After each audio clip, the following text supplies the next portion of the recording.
साथियों, जय भीम, जोहार, नमस्कार। इस वक्त हमारे साथ वॉइस ऑफ रिपब्लिका के संपादक विनोद कुमार देव जी सर हमारे साथ मौजूद हैं। उनका हम स्वागत करेंगे। सोशल मीडिया पे एक वीडियो उत्तर प्रदेश के मेरठ जिले से एक वीडियो वायरल हो रहा है, जिसमें देखने को मिल रहा है कि यशस्वी अविनाश पांडे जो हैं, जो कि ललिता गौतम जो अनुसूचित जात की जो एक बिटिया थी, जिसके साथ जघन्य अपराध होता है, उसकी हत्या हो जाती है। इस गुहार को लगाते हुए परिवार वालों ने और समाज के तमाम लोग इकट्ठा होकर जिला कलेक्ट्रेट पर धरना प्रदर्शन दे रहे थे, शांतिपूर्ण तरीके से, जो कि बताया जा रहा है। वहां पर एसएसपी साहब पहुंचते हैं, वो कहते हैं कि रोड आपने घेरा है, जिसमें वो देखने को मिल रहा है कि पुलिस के वैन में जो लोगों को ये डिटेन करते हैं, गिरफ्तार करके वैन में बैठाए होते हैं, वहां पर अविनाश पांडे जी जाते हैं और वैन में घुसकर एक वकील साहब जो हैं उनको उनकी पिटाई करते हैं। बाकायदा वीडियो वायरल है। क्या कहेंगे विनोद कुमार देव जी? क्या इस देश में बहुजन होना अपराध है क्या? यही अगर कोई अपर कास्ट का व्यक्ति होता जो जो पुलिस के वैन में, तो क्या ये एसएसपी साहब उसको मारने का जरूरत करते? क्या कहेंगे? अपर कास्ट की बात तो जहां तक है वो ठीक है। आज ही मेरठ में एक और घटना सामने आई है। उसमें एक शर्मा नाम आ रहा है जो लोगों को गालियां दे रहा है। जिस तरीके से ये पांडे जी एडवोकेट रवि गौतम को थप्पड़ थप्पड़ मार रहे थे, ये दोनों घटनाएं मेरठ की ही हैं। सोशल मीडिया पे जो मामले रन कर रहे हैं उसमें एक जाति विशेष का नाम आ रहा है कि सिर्फ एक ही जाति है जो इस तरीके के काम को अंजाम देने का काम कर रही है। पूरे का पूरा सोशल मीडिया सिर्फ इसी जाति का नाम लेकर के इसी को बता रहा है कि सिर्फ यही वह जाति है जिसने इस तरीके का मामला चला रखा है पूरे देश में, और इवन उत्तर प्रदेश में तो और ज़्यादा। मेरा सवाल ये है सर, कोई अपर कास्ट का व्यक्ति होता, क्या एसएसपी साहब उसको मारते क्या? नहीं, बहुजन समाज को भी ये बात समझनी चाहिए। बहुजन समाज के जो नेता बोलते हैं कि ब्राह्मणों का अपमान हो रहा है, ब्राह्मण खतरे में है, ब्राह्मण इस तरीके से है, तो ये बात बहुजन समाज को समझनी चाहिए। बहुजन समाज को यह बात समझनी चाहिए कि नेता हमारा है और बात विरोधियों की कर रहा है, तो क्या वो वास्तविक नेता हमारा है? यह बात तो बहुजन समाज को समझनी चाहिए। जो कुछ ऐसे बहुजन नेता समाज, हैं जी, बहुजन कुछ समाज के ऐसे लोग नेता जिनको हैं सर, जी,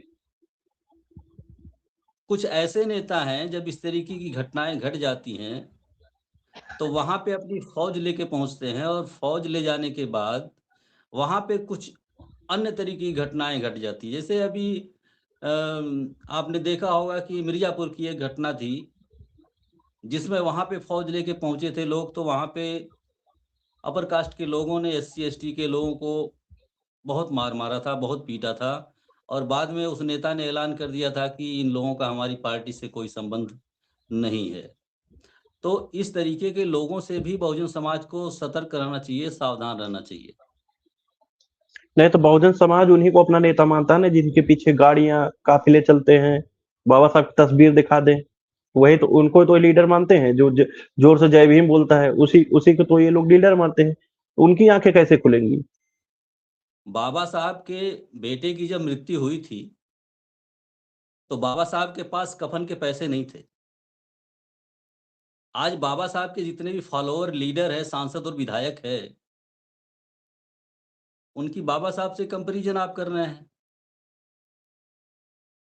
एक तरफ बाबा साहब थे, उनके पास कफन के पैसे नहीं थे, और एक तरफ उनके मानने वाले लोग हैं, पूजा करने वाले लोग हैं, जो आलीशान बिल्डिंग्स है, आलीशान गाड़ियों से चल रहे हैं, लग्जरी गाड़ियों से चल रहे हैं, और बैंक बैलेंस है, और तमाम बिजनेस का कारोबार उनका है। तो बाबा साहब के वो लोग फॉलोअर कैसे हो सकते हैं? बाबा साहब के फॉलोअर होने के लिए बाबा साहब जैसा त्याग करना पड़ेगा। क्या ये लोग नेताओं में इतना त्याग है? तो सवाल यही उत्पन्न होता है कि जिस तरह प्रदेश में, जिस उत्तर प्रदेश में ये घटना घटी, वहीं पर देखने को बहुजन समाज पार्टी की कई बार सत्ता में रहा, और उन्हीं के समुदाय जिनकी वो मुखालफत करते हैं, उन्हीं के समुदाय के लोगों के साथ जिस तरह पुलिस अधिकारियों जा रहा है, ये जो मारपीट किया जा रहा है, अगर किस तरह देखते हैं? मेरा ऐसा मानना है, मेरा ऐसा मानना है, जो मैं रीड करता हूँ समाज को, जो मैं फील्ड में चल करके जो चीज़ें मेरे सामने आती, उसके आधार पर मैं बात बोल रहा हूँ। हमारे लोगों ने जात के आधार पर नेता चुना है, और जात के आधार पर हमारे लोगों ने अपने वोट बैंक को भुनाने का काम किया।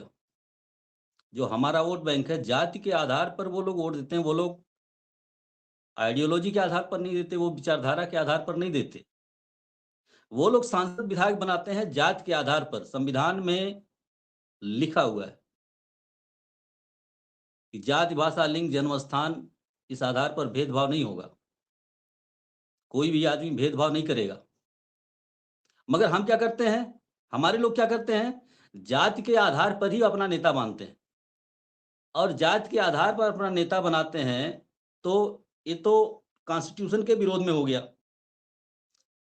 कॉन्स्टिट्यूशन जो बोल रहा है वो हमारे लोग करते नहीं है। बाबा साहब ने भी जो बोला था वो हमारे लोगों ने नहीं किया। अब उनका लिखित दस्तावेज कॉन्स्टिट्यूशन जो बोलता है कि जात के आधार पर भेदभाव नहीं करना है, तो जात के आधार पर हमारे लोग अपने वोट बैंक को देते हैं, और जो जात के आधार पर उसका नेता निर्माण होता है, हमारी जाति का नेता जब बनता है, वो हमारे समाज को बेचने का काम करता है। जी, क्या लग रहा है तो अघोषित जात के आधार मनुस्मृति पर जो सर? भेदभाव हम खुद कर रहे हैं, 1 मिनट पूरी बात होने दीजिए। जात के आधार पर जब हम अपना सिलेक्शन और इलेक्शन कर रहे हैं, तो जात के आधार पर अगर तुम्हारे साथ भेदभाव हो रहा है तो कोई बुरा तो नहीं हो रहा है। कोई बुरा नहीं हो रहा है, क्योंकि जात के आधार, जात को आपने छोड़ा नहीं, दूसरों से जात छुड़वाने की बात करते हैं आप। उसका तो जन्म सिद्ध अधिकार है अछूतों पे, दलितों पे अन्याय अत्याचार करने का। वो तो अपना जन्म सिद्ध अधिकार समझता है। लेकिन हमारे क्या लोगों ने सर, क्या किया? क्या लग रहा है कि जो बाबा साहब ने कहा था कि जो कम्युनिटी, जो कौम अपना इतिहास नहीं जानती, भविष्य का निर्माण नहीं कर सकती। इतिहास में जिन लोगों को कोई अधिकार नहीं था, संविधान के कारण बहुत सारे अधिकार एससी, एसटी, ओबीसी, जिनको आप बहुजन कहते हैं, उनको मिला। तो क्या लगता है कि जो वर्तमान का जो समय चल रहा है, अघोषित मनुस्मृति लागू हो गई क्या? क्योंकि जिस तरह कानून की धज्जियां उड़ाई जा रही है, और धज्जियां उड़ाने वाले अब तो प्रशासन के लोग ही बन रहे हैं, कि पुलिस में कस्टडी में कोई व्यक्ति है, उसको जाकर जिस तरह एसएसपी साहब ने पीटा, क्या कहेंगे? ये मनुस्मृति में ही है, क्या कहेंगे आप? मैं पूछना चाहता हूं कि संविधान कब लागू था? कहने को 26 जनवरी 1950 को भारतीय संविधान लागू हुआ, उस पर अमल हुआ क्या? 75 साल बीत गए हैं, और इन 75 सालों में संविधान, अगर पूछा जाए कि भारतीय कॉन्स्टिट्यूशन कहाँ पर है, थाने पर कॉन्स्टिट्यूशन है क्या? एसपी ऑफिस में कॉन्स्टिट्यूशन है क्या? जनाब, एफआईआर नहीं लिखी कॉन्स्टिट्यूशन जाती। होने का मतलब है, कॉन्स्टिट्यूशन होने का मतलब है कि उसके अनुरूप कार्य होना। थाने में कॉन्स्टिट्यूशन होने का मतलब है कि थाने में कॉन्स्टिट्यूशन के अनुसार काम का होना, प्रक्रिया अपनाई जा रही है। एसपी ऑफिस में कॉन्स्टिट्यूशन है, उसके अनुसार प्रक्रिया अपनाई जा रही है। डीएम ऑफिस में कॉन्स्टिट्यूशन है। आप बताइए, न्यायपालिका, कार्यपालिका, विधायिका और मीडिया में कहां पर कॉन्स्टिट्यूशन है? मनुस्मृति की बात आप कर रहे हैं। किस जगह कॉन्स्टिट्यूशन है, और किस जगह, किस संस्था में, न्यायपालिका, कार्यपालिका, विधायिका और मीडिया में किस जगह कॉन्स्टिट्यूशन को फुलफिल किया जा रहा है? जी, आप तो देखेंगे यही, कहीं पर भी नहीं। जी, तो मैं यहीं तो अगर पर सर को रोकना कॉन्स्टिट्यूशन नहीं है, अगर कॉन्स्टिट्यूशन नहीं है, तो जाहिर सी बात है मनुस्मृति है।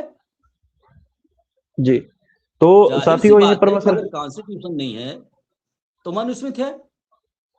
जी, तो मैं यहीं पर रोकना चाहूँगा सर आपको।